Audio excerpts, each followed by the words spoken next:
work.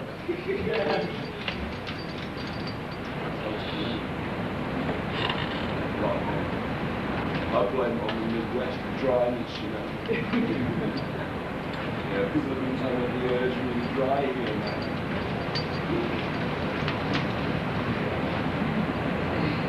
The morning I get back to this haircut and I just pull out of bed. That's calm. Your mic's not on. Testing, 1, 2. Oh, ladies and gentlemen. Can't talk now, got a call on line 1. Oh, come on, ask me some questions.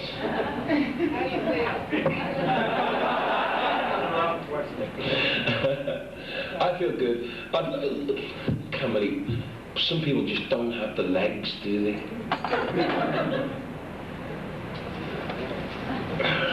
I feel okay. We went out, where did we go last night? A reggae club in Indianapolis. We kind of got back around about 3 o'clock and then we took our clothes off and went into the pool. I've kind of saw this as a bit of, I've gone wild. Kind of saw it as a bit of a holiday, really. You know? Come relax, meet some of the friends, man, hang out. Hangover. What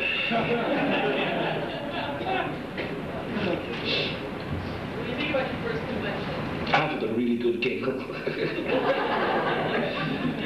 I'm going to use this as my ashtray. Ooh, I've got coffee and everything. Thank you very much. Why do I always get the early gigs? Sylvester's still fast asleep. You need some work, you do? Yeah, Sylvester is still eating Zeds. Let's go wicked. I told us in Sylvester's room. I had Sylvester in the pool last night, man, in his underwear. About 4 in the morning. Breaking all the rules. Don't try it at home, kids. Hi, Craig. Hi. How you doing? I'm all right, man. Little one-to-one workshop situation there. Feel free to join in. All right, little Michael over there. Are you going to try to come to another convention? I'm going to try, yeah, why not?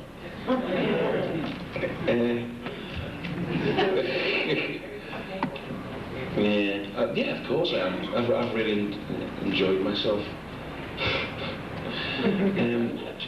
I'm really trying to start getting a bit more alert. I'll be with you in a couple of hours. Carry on without me.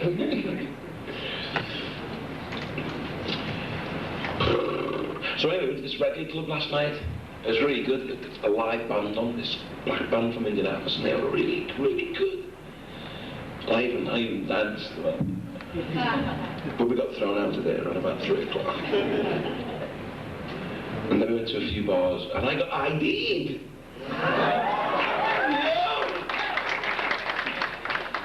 I felt far too cool to go in there. I went, no, you're right, actually, I'm far too young for this place. Yeah, I'm too sexy for my car. Too sexy for my car. I'm a model, you know where I'm in. And I wiggle my little tush on the catwalk. Have you heard that? Yeah, Good, we see that sign over there. Right, said Fred. Oh. I wish I could see you, you know?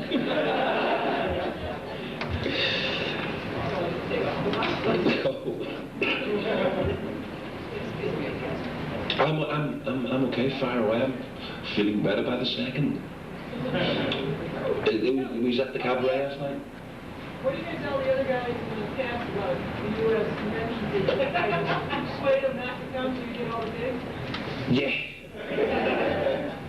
I'm going to say, you don't want to go to those conventions, you know. Money's bad, people are horrible, they treat you really roughly. And if you're, they just take you out if you're not getting drunk. It's just, if you say no, then no one turns up to your gig in the morning. If you say yeah, then No one turns up to your gig in the morning. Oh, did we disturb anybody last night? You slept through? Oh, it was great. You should come out and join us, man. Rule number one of the convention is you don't get much sleep. Yeah, and I found that one out. Yeah, I'm kind of looking forward to the plane now, you know. I kind of figure as soon as I get on the plane, I'll sleep and I'll wake up arriving in London, you know. I'm going back to London. I did this series in London called House of Stars, but I read people's tarot cards. Kind of a mad show, and got to go and do some of them. It's a really tough life, isn't it? And all my mates will want to take me out when I get back home to celebrate.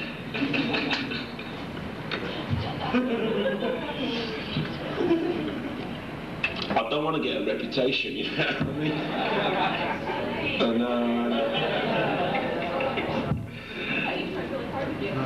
No. Pardon? I enjoyed the cabaret last night. Was it Mark Dooley? Hasn't he got a real nice voice, man? Yes. Got a nice singing voice. I was moved, man. I was moved. I was touched. Michael? Are you going to try to get some Cat and some of the others to come with you to the next convention? Nah. Yeah, if they want to come. And I think there's one convention in Chicago that we're going to try and make. I think the Cat's gone to St. Louis, but I wasn't invited, you know. They thought the Cat would be cooler. I hate it when that happens. Pardon? Is he still there? He's not allowed to leave. You're under town arrest. Just talk amongst yourselves. Okay. Not let me disturb you. So did you have an urge to drive on the wrong side of the road last night? Hey, I don't drink and drive, man. Don't try that at home, kids.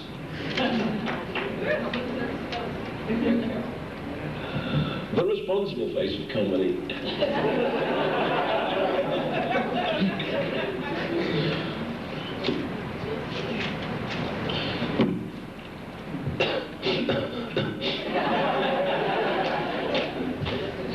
No. Oh no. I haven't got the strength actually, you know. I'd like to know a little more about your band. I know you write songs, and I was wondering, is it vocals? Do you play instruments? Play a bit of guitar, a bit of piano. If you ever see Time Slides, all the incidental music in Time Slides was done by my band. Yeah, we did. No, we didn't. Not the bit.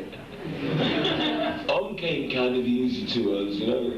It was kind of a little thing we worked out in rehearsals. No, but like when Lister goes back to Earth and he becomes the richest man in the world, all the music behind that, all the cash, he's got cash and money. He's Gucci. Yeah. I've got a voice like sandpaper and glue.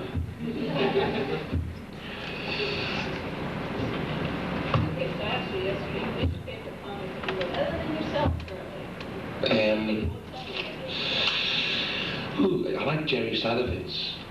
The head of Jerry Sadowitz, he's a Scottish comedian. Does really, really sick jokes.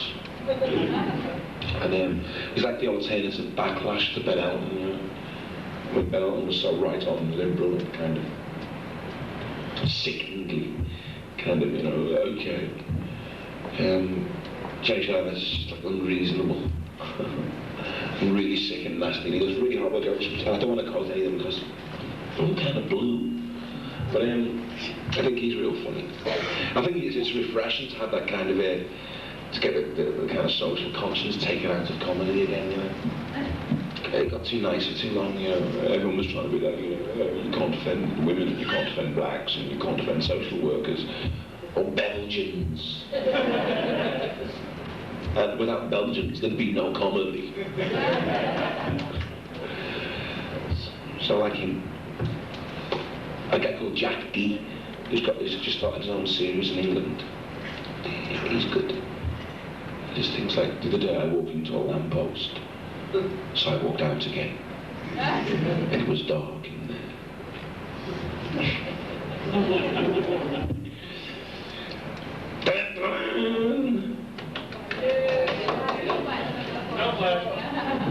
Steady. Whole press pictures. I feel so much better now. Did everyone get a lot of sleep last night, or am I the only night? No, everyone partied. I think Indianapolis must have been jumping last night. You was in my room until how? No, that doesn't sound like it. I kicked a load of these guys out of my room at 5:30, and about 5 of them have turned up. There's about 100 in my room at 5:30, all saying, "Stay up, man, we'll come to the show." There was me thinking I was making friends, and I was just making casualties.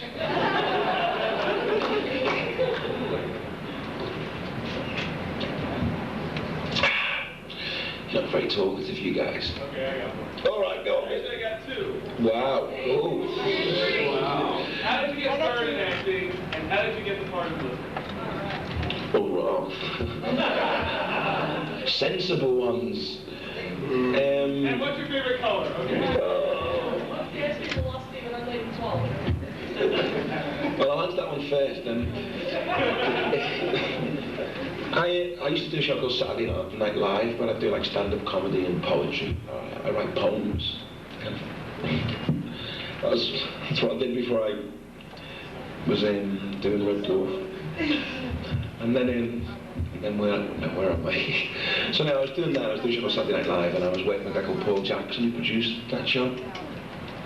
And one day he comes up and he gives me this Red Dwarf and says, "Will you do us a favour? Will you read that and tell me if you think the part of the cat is racist?" I read it and I went, "No, of course it isn't.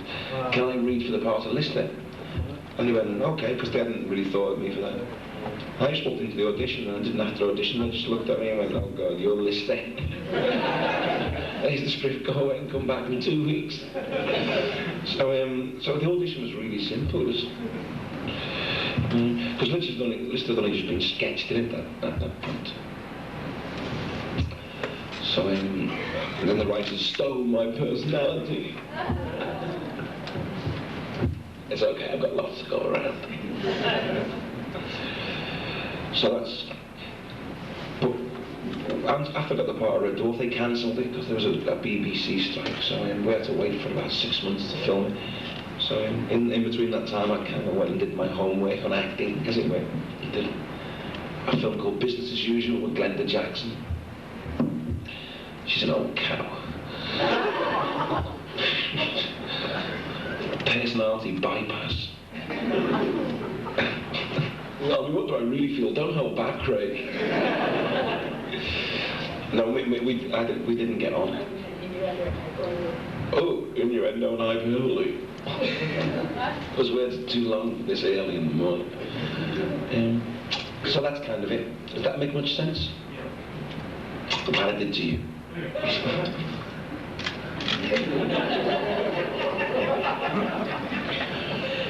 Trying to open my eyes that extra little bit, you know. Try and get some lighting.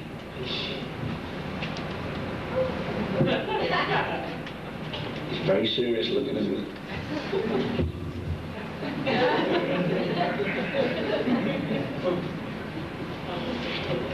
Your talk is today. In an episode called Justice, there seems to be something that resembles your incredible line. Grant Naylor been watching Star Trek or what? Well, I haven't. So I don't know what you're on about. Yeah, we really like the new generation. Kind of, you know, the more you go on, the kind of harder it is to write new episodes and find like new things to talk about. So I'm sure we've robbed a few Star Trek ideas. We just thought, well, you know, if we're running out of ideas, we can just go back and just do every Star Trek one, but just kind of do comedy. I've always wanted to say, it's the dilithium crystals, Captain. Yeah. Hemorrhoid line or something. And rambling. I have a question. Yesterday you had mentioned that you were a cancer patient. How old are you? And much my favourite number's 7. Yeah, I was born on the 11th of July. Are you serious? Yeah.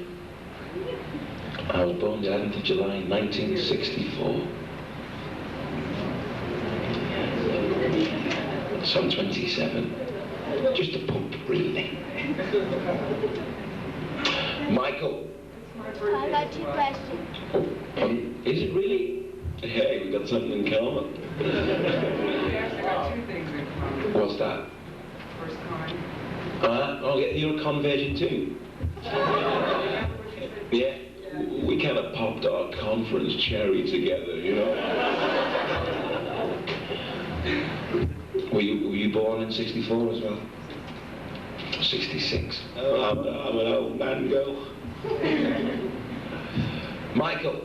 Yeah, I got 2 questions. 1, what do you think was your funniest show? And 2, how was Making Better Than Life fun?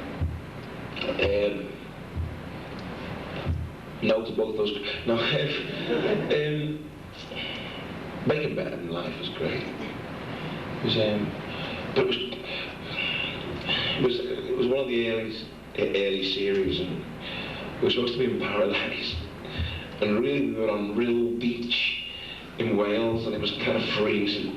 So a lot of the actual scenes were from the Better Than Life stuff were cut, because although we're supposed to be like you know drinking cocktails and having a really good time, but like that.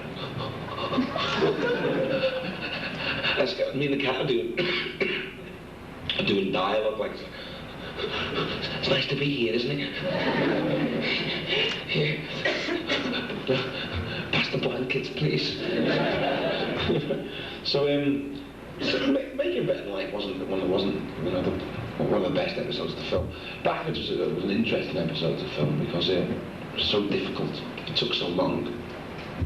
And then when he killed myself, walking backwards underneath a lake and submerging myself. And I had weights in my boots and in my trousers and things like that. I was up to my shins in the mud and directly shot on action. You know, I'm under the water and I couldn't move. So I thank Peter Wright, the BBC special effects man, for saving my life. He's only doing it because he was being paid, though. What do you think was your funniest show? Funniest show? I don't know. They're all of a kind of standard. I like Marooned. An awful lot because it was kind of getting back to the philosophy of what Red Dwarf is originally kind of going to be about.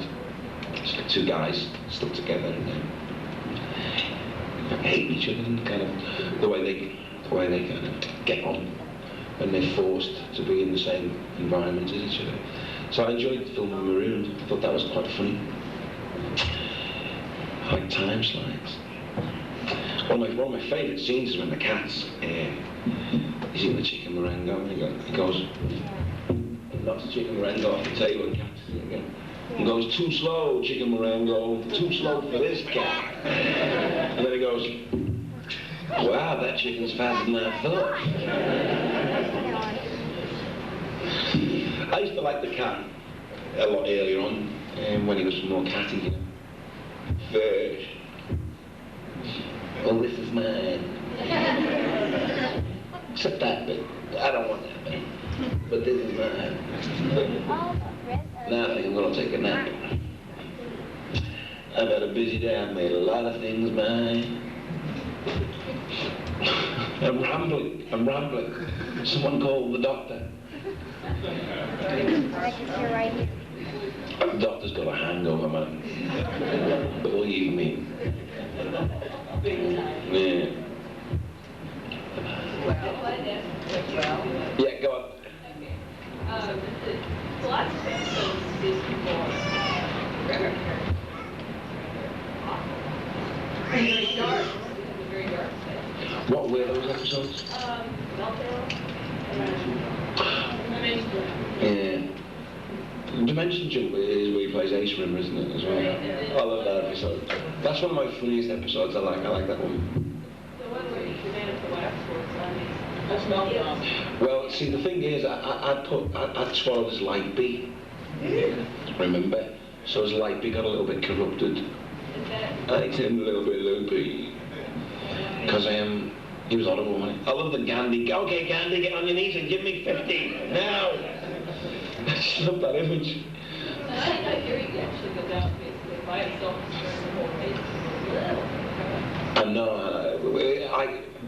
I did the whole moral thing at the end. Didn't like that. It was a bit Star Trek, wasn't it? And runs that line, oh, don't give me that Star Trek crap, not this early in the morning. Yeah, oh, that was such a difficult scene to film because obviously I'm looking at nothing, but I've just got this image in my head of like putting the poopy and like taking out, refusing the blind. And like, you know, I was cacking my pants on that. And the scene where Caligula, wrong mic. And the scene where Caligula comes in, and every time the cat speaks, the Caligula slaps me. And like in the end, I was like, shut up. There was a lot of people in England, well, not a lot of people, but like some of the kind of die-hard smeggies didn't didn't like that. I don't like it so much when we go out because you can obviously tell it's Earth, you know. You can obviously tell it's some park in West London, you know. Pardon? Yeah. We're in that same field every year. But we've like made a rule now that we don't kind of.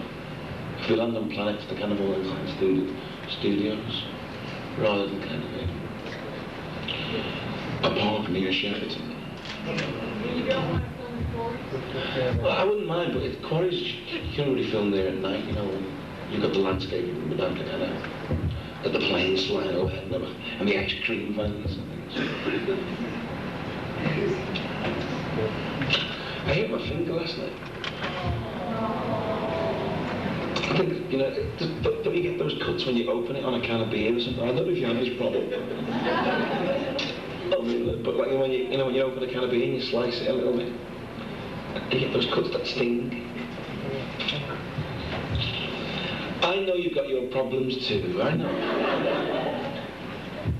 think it started on Saturday Night Live. From doing the clubs and that, I used to do this kind of outrageous, I hate to tell you, but I used to do this kind of outrageous sort of comedy show where I did kind of comedy songs. I'd take a popular song and bastardise the words and come up with something completely different. Oh God. I leaded my chin there, didn't I? I did a thing called Dead Aid. Instead of like when they were doing Live Aid, I did Dead Aid, which is things like, you know, Buddy Holly, every second the mountain's getting closer, going faster than a roller coaster, oh my darling, the mountain's in my brain. Jim Morrison, come on baby, run that bath. Come on baby, run that bath, filling it, smack for my daddy-o, smack for my daddy-o, my liver's in the jar-o. Mark Bolan drive a purple Mini into an oak tree, made a hero out of me. First I would feed the worms, let them know it's breakfast time.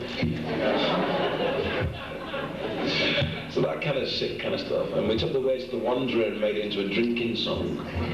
It's like, you know, we're the type of guys that you find in every town, half a shandy each, and we want to start a row. Giraffe and Firkin t-shirts, jumpers with motifs. We've all got big boy printed down on briefs, and we have some beers, and we have some beers, and we have some beers and beers and beers and beers and beers and beers. And Jerry's on me left or right, and Terry's on me right or right, and Kerry's at the bar, and he's getting in the pints. I got on my medallion, and Harry's got on his. We had the competition to drink a Jager piss, because we're Neanderthal, I put you in hospital, you better bloody well. Dialect solo. Hey up, does that want a bloody nut? Way, I'll poke you in the eye. What's your mate, John? Go ahead there, la. Let's have another jar. See, yeah, it kind of went on.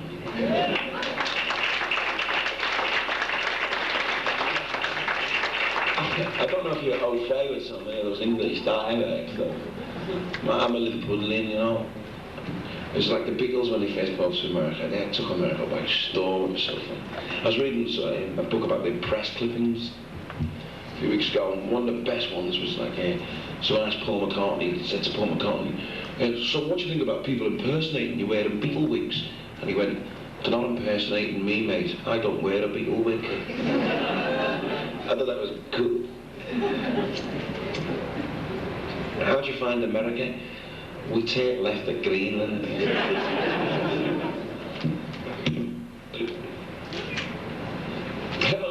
Michael, you had a really early night, didn't you? You're too lively today, buddy. Did you like being God of the Cat people in that one? I like being God. Full stop. I didn't like that episode very much. I thought it wasn't my favorite. The donut on the head, what is that?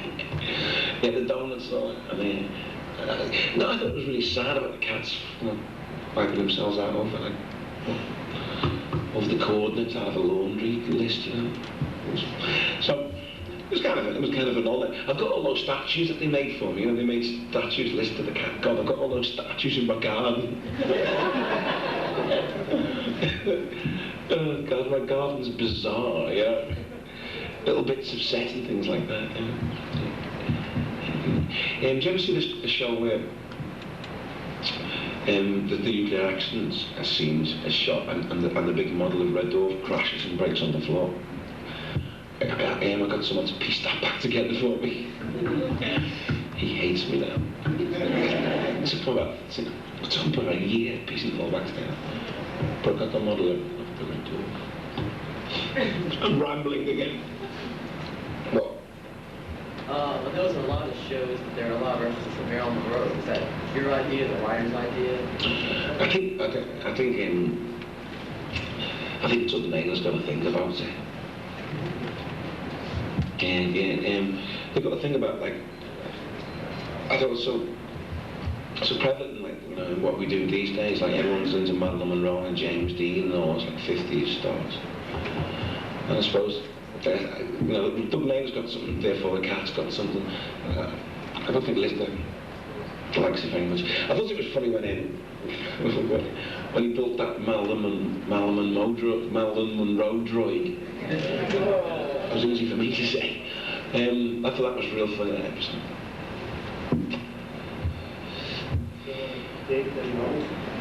I'd sleep with Betty, but I'd be thinking of Wilma. Yeah, I still think Wilma Flintstone is the most alluring woman in the world. But that is my favourite scene of all time in Red Dwarf. You know the scene we're talking about, where the cat and the listener? That's my favourite scene of all time. That, and I like the Winnie the Pooh scene. I like the scene when I got exploded over the console and the old Holly's going, or is it the yellow cable? Have you seen any of the American movies while you were in America? I saw Lawnmower Man. Special effects are awesome. Pierce Brosnan's performance reminds me of a cheese and ham sandwich without the cheese or bread.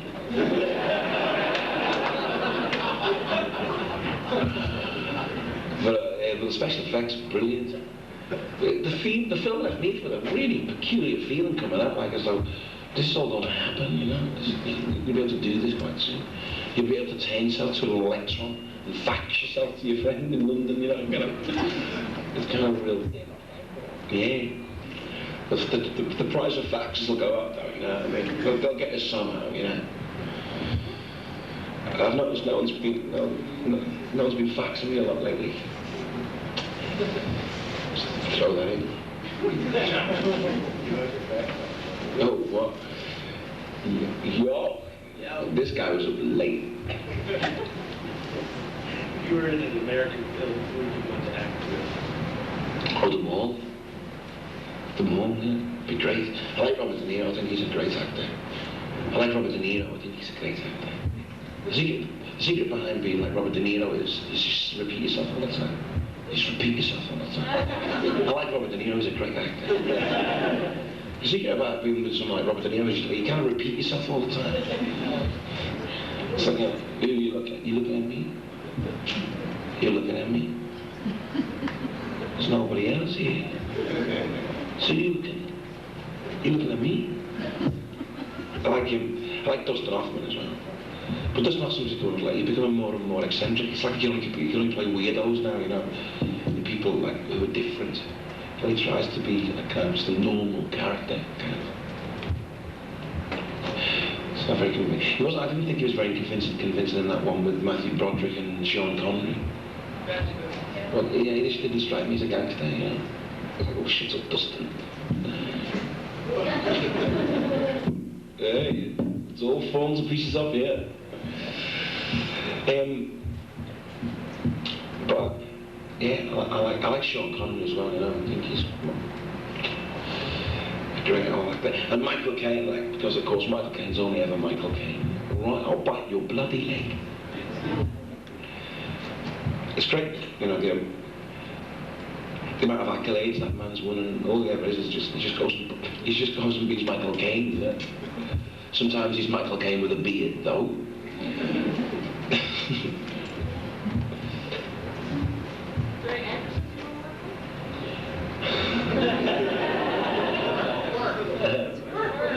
Yeah. I wouldn't mind working with Sophie Aldred. Kim Bassett, a friend of mine just directed the Affairs of the Heart, Phil Yanu. And he met a friend of mine called Kate Hyman, who's an A&R woman called Margot that I've been shooting videos for. And I went with Kate to Madison Square Garden to watch the U2 gig. And we were backstage, and she met this Phil Yanu. And within an hour of meeting him, they flew to Las Vegas and got married. And now they're playing the wedding ceremony all over the U2 concert on the big screens when they played Desire. And it was on MTV. All from going to a gig. Yeah, you've got to keep away from the Hurricanes, man. Little New Orleans reference there. What? What can you tell us about season 5? Nothing. I don't like talking about it because it hasn't gone out, and I don't want to blow any of the plots or anything because they're Tantalizing him. tantalizing. I think it's the best series we've made. It looks better, gags are really good, acting's kind of good, and I've got really nice parts. And yeah, I've got a great new coat. I wear this full-length leather coat with an oil paint of Wilma Flintstone on it. This is on the back, and her legs, you know, over the split. That's it, her legs gone. And on the back of my I shouldn't say that. But on the bottom of my leather pants, there's a painting of a Nicholas. So the flaps of the coat. As you walk, the flaps of the coat flap over. It looks like she's showing you an item of personal underwear. But I don't get kissed. And Rimmer, the dead guy, gets laid twice in the new series. What are they trying to do? 3 times actually in series 5. He gets kissed at least. He has one where his body is oiled by handmaidens before some devil takes him. It's bizarre. There's one episode called Terraform where we this is a really silly script. We land on a planet which is just Rimmer's psyche. Yeah. And yeah, well, it's not the planet you want to be on, you know. If you want a stable job. So that's kind of a weird one. The show called Back to Reality, where it all looks as though Red Dwarf was a total immersion video game. And they bring on the new list and the new Rimmer. When me and Chris were reading it, we were going, we're getting written out, see? It looks as though we're going to get written out until right till the end. And then, you'll have to wait and see. It's I think it's the best series we've done. We worked with a new director on it. Ed Biden directed Series 5. He was busy being married to Ruby Wax, an American who came to England to become a comedy goddess. But so Juliette May, a woman who was directing it, but we sacked her after episode 4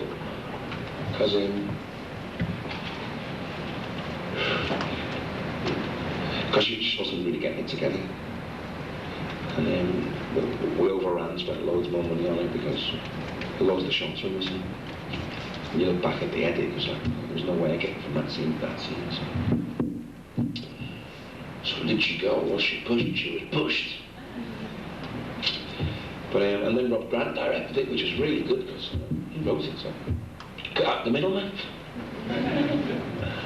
And so that went quite well. So I'm looking forward to seeing it because I haven't even seen it yet, you know. I've been over here with you chaps, getting drunk, and having a damn good time. You were dancing in that reggae club last night like a good one. They were all doing this formation dance, and I thought, is it me, am I drunk, or are these people actually doing the same steps? and yeah, it looked great though. I didn't join in, I don't dance. Except the reggae club. Yeah, I actually got up and boogie. It was good fun. Why didn't we come? You know, everyone was invited. Yeah. It was like, how many cars came? It was just like, it was like a motorcade. 40 years late.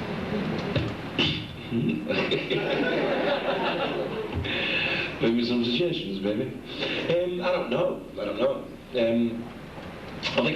think I might even take it easy. I'm getting old, man. Nah. Last night, I think it'll be a good night. We got kicked out of the pool, didn't we? What, 4 o'clock, the security guard came round. He has had a comedy bypass.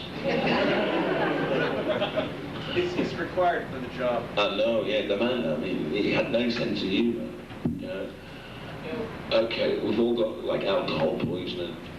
What's wrong with seeing who can hold their breath longest on the water?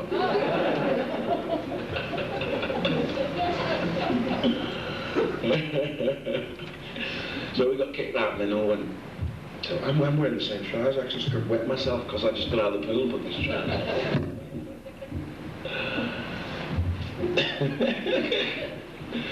What an insight.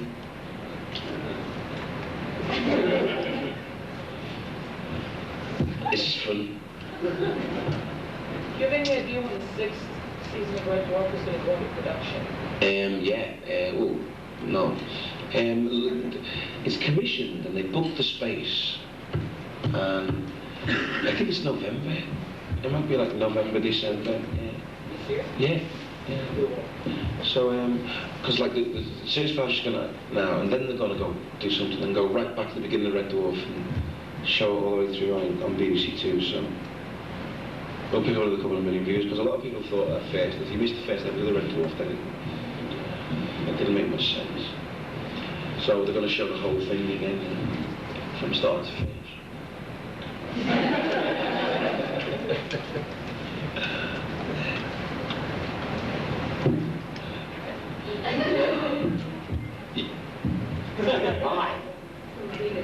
No, I don't. Yeah. I don't know, I think I'm going to do some photographs, or is it autographs? I got home to do a series called Cyber Zone. I'm doing this kind of, it's my tarot show, and then I'm doing this Cyber Zone thing, which is the world's first virtual reality television show. That's why I went to see Lone Moment and see if it was, but we can't afford special effects like that. They were awesome. And now I go to Los Angeles because I've got to do some castings with NBC. I'm going to stay with David Zuckerman, head of comedy at NBC down in Venice Beach, Los Angeles. He's got a project that he thinks I might be interested in, so I'm going to see what the project is. We're going to throw some ideas against the wall and see if they stick, you know. Maybe run out the flagpole, see which way the wind's blowing on it, you know. Corporate speak. So I'm doing that sort of something interesting might come out of that. I would like to do some stuff in America because it's good fun here, there's loads of it. It's good fun.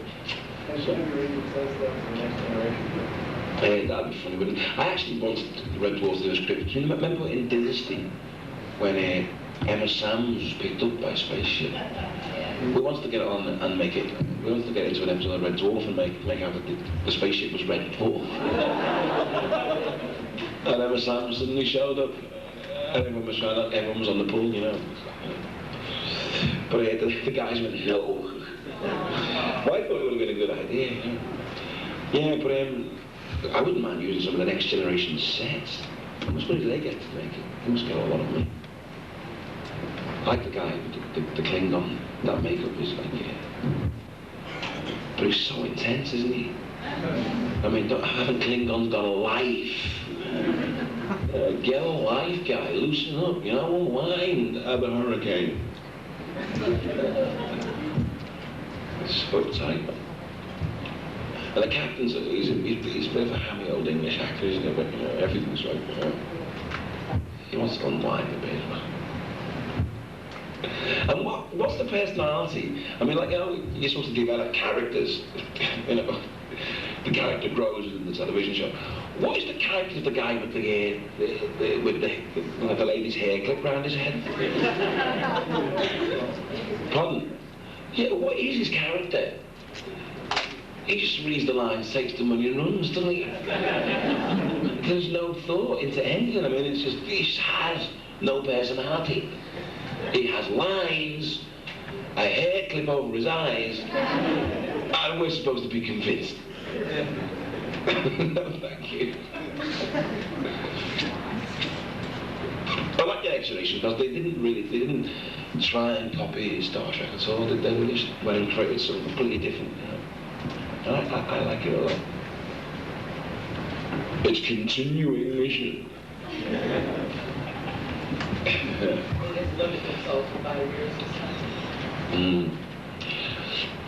I'd like to see some more Star Treks with the old crew, man. I want to see if they can make those like industrial sort of corsets, you know. Where will they hide their walkers after? Yeah, like the Zimmer frames. There's the lithium crystals.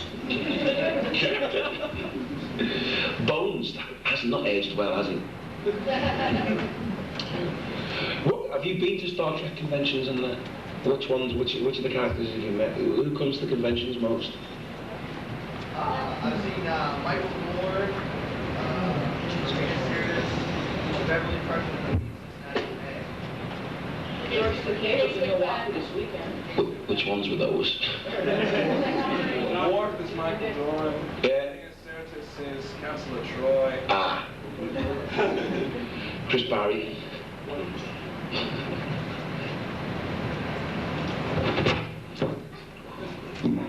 If I do that, that's what it's like every time I think.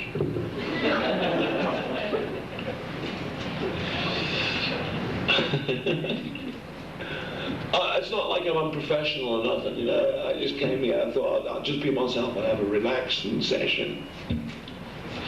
So I've had a really good time. At least Indianapolis, no, I've been kicked out of every bar in Indianapolis. And I've been ID'd by everyone, it's good. It's making me feel like one of them teenage rebels. Yeah, Black Ringo. Do you have any questions? Me? What time is it? What time is it? 10:45. Why here? I'd planned to come, and then go, oh, fuck. Surely not. I really didn't believe it was. Why is Sylvester? Why am I here and Sylvester is still in bed? He's 950. Pardon? He's 950. I'm 3,027,000.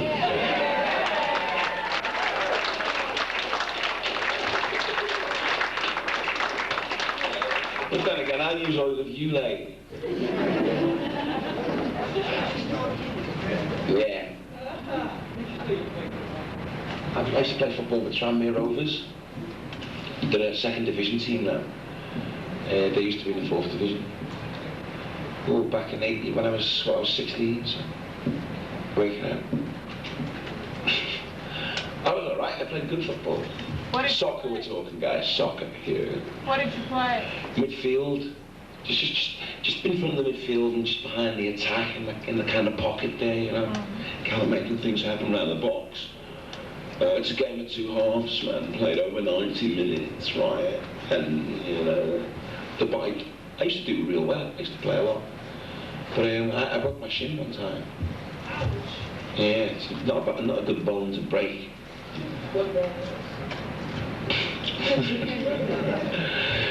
Okay, you got me there, yeah. Okay.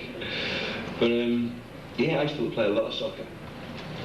I'm amazed that the Americans have actually got the World Cup, you know, it's a ridiculous thing. Some of us like a good sport. Yeah, but, I mean, like, when America get knocked out, which will probably be the first round, you know, I'm not being nasty, but kind of probably will be, then no one will go, will they? Will they? I'll go. It's going to be in New Jersey as well, and I'm going to be staying in New York, so... Washington got one too. Washington? Is that a nice place, Washington? No. If you like to be shot. Pardon? If you like to be shot. Yeah, well, only when I'm testing out my bulletproof vest, you know. Pardon? Yeah. At least George Bush has learned to look disaster in the face and say, "Hi, Dan." Yes, and we sent him there. Dan Quayle. Will he be president? Oh, come on, all the vice presidents become president, don't they? I thought it was like an apprenticeship. George Bush did. I like Ronnie, man. If he was a comedian, he'd keep forgetting the punchlines, wouldn't he? Why did the chicken cross the road? First of all, he denied there ever was a chicken. Then he denied there ever was a road, and certainly no one in his administration had anything to do with it.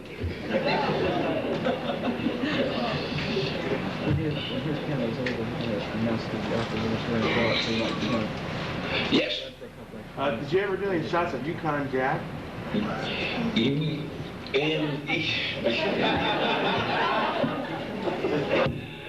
Oh, it's a bit early for a whiskey conversation, man. I haven't, no, I still haven't had this Yukon Jack. Is that the thing you bought me the other day? Huh? Is that the drink you bought me the other day? No, that's the one you were going to buy me. I owe this guy a Yukon Jack. Someone bought me this drink. I don't know what it is, but it's still growing in my room. There's having a little mould falling on top of it now. I'm going to call him Arnold. Yeah, I'm going to try and get it 2 foot high, man.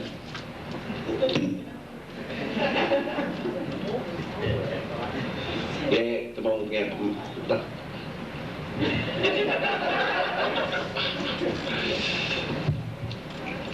Yes. That was my original haircut, I'm afraid. Yeah. Yeah, I cut it after season 2 and then we made a wig. I came in, you know, and like, and the guy said, yeah, "You've cut your hair, man, that's really unprofessional." And like, have you ever tried drying your hair when you wash it, when your hair like that? It takes 3.5 weeks to dry. You gotta wring it out, you know? So I was getting really bored. Plus, I wasn't getting any other parts, because, like, you know, well, you're the guy with the crazy hair, you know? So I kind of cut it to do with the parts and things like that. So I wouldn't be typecast, man. People wouldn't think I was just a spaced bum for the rest of my life. ones that are professional parts, like doctors.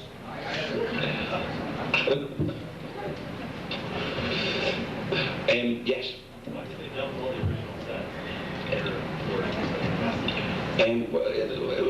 Well, the cardboard kind of fell apart.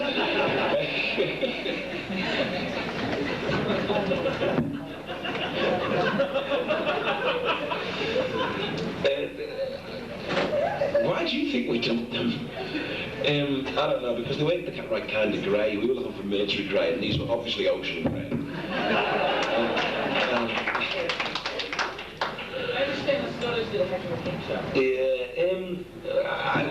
I'm not worried about dumping the scutters and things like that. The scutters were hell to work with, you know.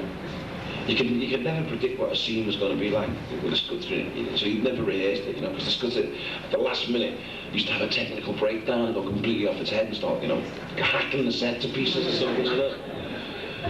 So I'm getting told to lasso someone, I think. So last question. I'll keep going. There's been a technical hitch somewhere, so the book stops with me. We've got 10 more minutes. You lucky people. Honestly, next time if we do this, we'll do these kind of things in my room. You know, I'll just like lie in bed and you can all kind of just come and hang out, man. Because it's kind of much less formal that way, you know. I'm starting to feel awake now. You guys are a really cool alarm clock, actually. You know? Yeah. Wake up, you've got to think. Oh, shit.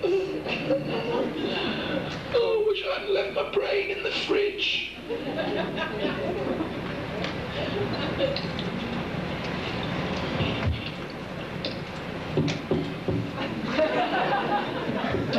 So what do we do now?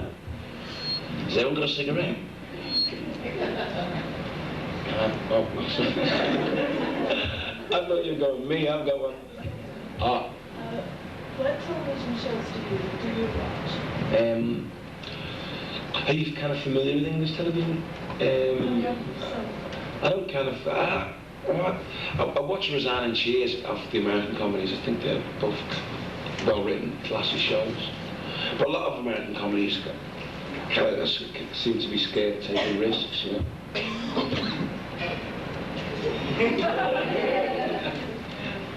I mean, this guy. But English shows, I like all the, you know, all the reruns, kind of like Fawlty Towers a lot. I'm just starting to get into Monty Python. I used to say I liked it because it was the cool thing to like, and then think, what the fuck's it about? But now I'm starting to like, actually like it, you know, rather than saying I like it. And I like. Did you ever see a show called Porridge with Richard Beckinsale and Ronnie Barker? And like they were in prison together, and it was all shot in their cell. And that was real funny. Ronnie Barker, he used to one of the two Ronnies. He is so funny. And there's an English show called Only Fools and Horses. Oh yeah. Which is kind of quite good with Del Boy, you know what I mean? Rodney, you're a complete plonker. That's the kind of catchphrase, isn't it? I suppose it's the way he tells it. What kind of music do you listen to? Don't know, whatever's on, really. I like an English band called Dalamitri. Have you heard of Dalamitri, rock band? Yeah. They're grooving. They're not English, actually, they're Scottish. Very, very Scottish. And, who else do I like? A girl called Beverly Craven. She's good. I like U2, I'm afraid. I like U2, they're good. And people like Gil Scott-Heron, comes out of Washington DC, it's kind of jazz, blues or it. I like B.B. King. And I like James. You know, so, and Parliament of Funk, have you heard of Parliament of Funk? Bootsy Collins and Bernie Morrell and all those dudes, they were seriously funky. It's got to be funky. And I like all sorts of music, really, you know, I'm not a music snob, you know. not all these guys, if it isn't metal, then it's not going on much this and then I only listen to heavy metal. I'm not like that, I can listen to all sorts, you know. My son's my favourite all-time artist, though, and I think she will go down the annals of greatness as Kylie Minogue.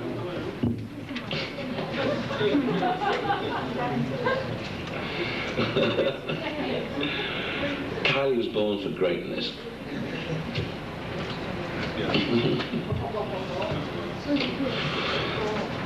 There's a show that's catching on around here. Yeah, an English show with Clive Anderson. No, they wouldn't let me on it. They scared of me, I think. No, it was funny because it's kind of one of those university-educated kind of comedians do it, and they're genuinely scared of. They wouldn't let any of the Red Dwarf posse on it because we're just, you know, we're just good at thinking on our feet, I suppose. And the way they shoot that is all a big con, you know, because it looks as though they're making it up as they go along, and they rehearse it all morning, and you know they kind of know exactly what they're doing. So it's a bit of a con. But yeah, it's a good show though. Clive Anderson's very dry. Very dry. Like a good Sancerre. Or maybe Pui Fume. You alright, Matthew? Matthew was pissed off with me last night. Yeah, he was pissed off with you. I went to dinner last night. And Sylvester was going mad because I got more money in the auction than he did. I was saying, Sylvester, you just gotta be cool.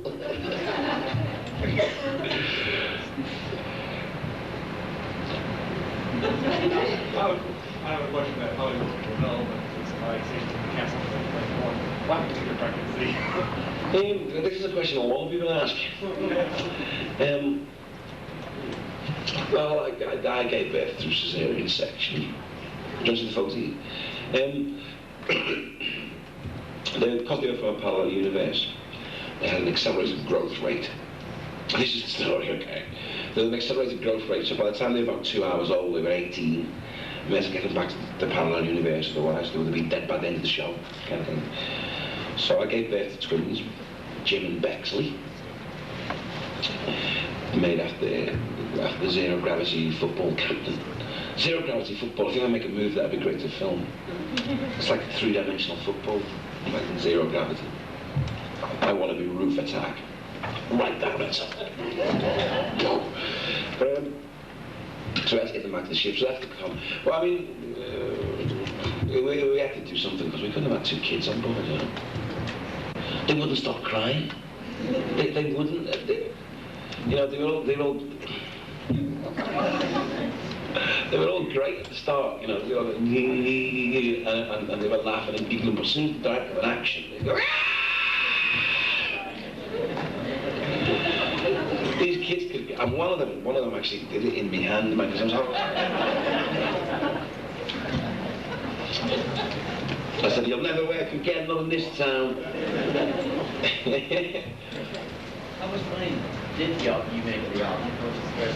How much did? The money at the auction.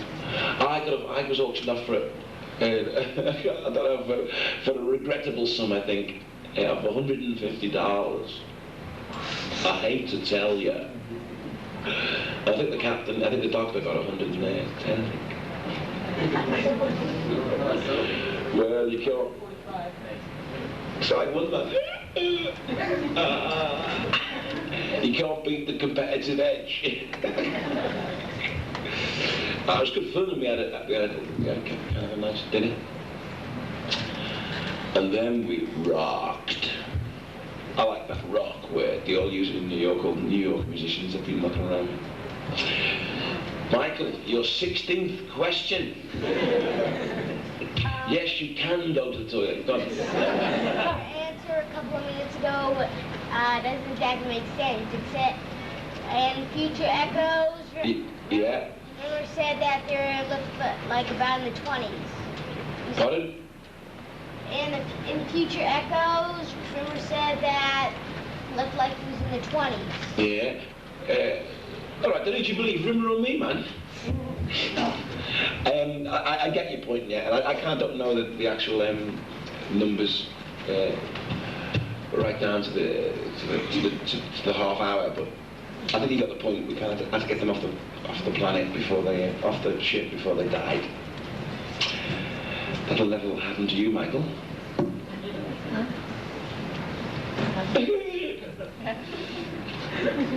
I think you should have won the fancy dress, man. I think they were cruel giving it to that girl. Is she your sister? Yeah. I think you should stop her entering next year, man. I think you should tie her to a chair and leave her in her room, okay, and you come out. As I hear she's always pipping you to the postman. I was tempted to do that yesterday. Pardon? I was tempted to do that yesterday. Yeah, you should have, because she's always pipping you to the postman. It's not fair, man. Doing wonders for his self-esteem here. So, wait, Philip, where were you before? This started off, there was only 3 of us. Could have held it in my room. And now they're all sneaking in going, yeah, I was here at 10, yeah. I'm one of them 3. So have you enjoyed this convention so far?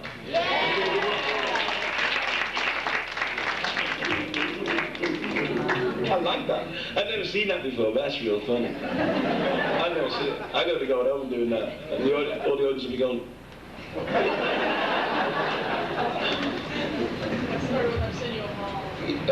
Arsenio? Yeah. Where's a comedian? Talk show night. I know. Everyone's his best friend. I've seen it. Hey, me and you were hanging out last night down at LMI with Eddie Murphy's. How many times did he mention Eddie Murphy, show? Eddie... What did Eddie do?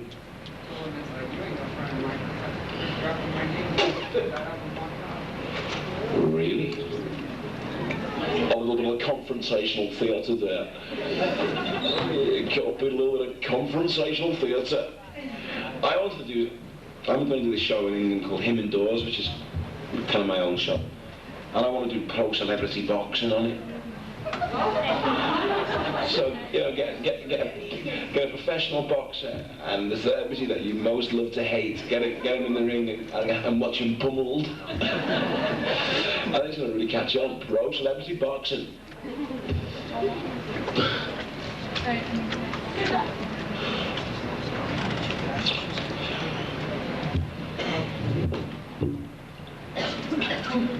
Do you want to ask a question? Go on. Ask me a question. Go on, think of one. Why don't we have it in Chicago? Why don't we have it in Chicago? I know, but... Well, they asked us, they said, like, you know, he said, look, you can go all over the States, they said, but there's a good news and bad news. So we said, well, what's the bad news? You can't go out in one city. And we went, well, let's not go out in Chicago. No, why haven't Chicago bought it? Get onto your local PBS station and kind of kick their backside. Because the Chicago PBS station's a bunch of wankers. I've already talked to them 3 times about your show and Dr. Who. Don't hold back. What do you really feel? We're lassoing again, guys. Michael, the last question, and it's appropriate that it's you. Okay. Did you like getting crying on the show? Or did it add more? Did it make it... I can't hear you, mate. How was it getting crying on the show? How was it? Getting crying on the show. Crichton? Yeah. Working with Crichton? Well, Robert Llewellyn's a very, very fine, lovable individual. He's kind of 30, about 35, 36. He's the oldest member of the cast. And he's been like a struggling job and actor for years, so it was a good break for him. But he's really good. I like Crichton. At first, in series 3, I thought they went a bit overboard because they got this new character, so they obviously had a lot of fun writing for this new character. So I think he had a little bit too much dialogue for my taste. But he's good to work with. He's like a real liberal kind of guy, you know. He might not agree with you, but he'll defend your right to say it, you know. And he doesn't like confrontation. And he's really nice. He's got this show out in England now called Reconstructed Heart, which he wrote himself. And it's all about being a new man. You know, that 90s male thing that we have to handle, you know. You know, all that, you know. Things you see, like modern women are forceful, determined, dynamic, intelligent, industrious. They don't need men, you know. So if you want to get laid in the 90s, you've got to use like environmentally sound chat-up lines. Like, excuse me, can I take you home tonight and rub your body all over in baby oil that hasn't been tested on animals? Hey girl, how can you deny a child life by not sleeping with me, you know? But if you are going to have, like, you know, environmentally safe sex, certain rules have to be obeyed, man. You can't make the earth move. It's got a disastrous knock-on effect on Armenia.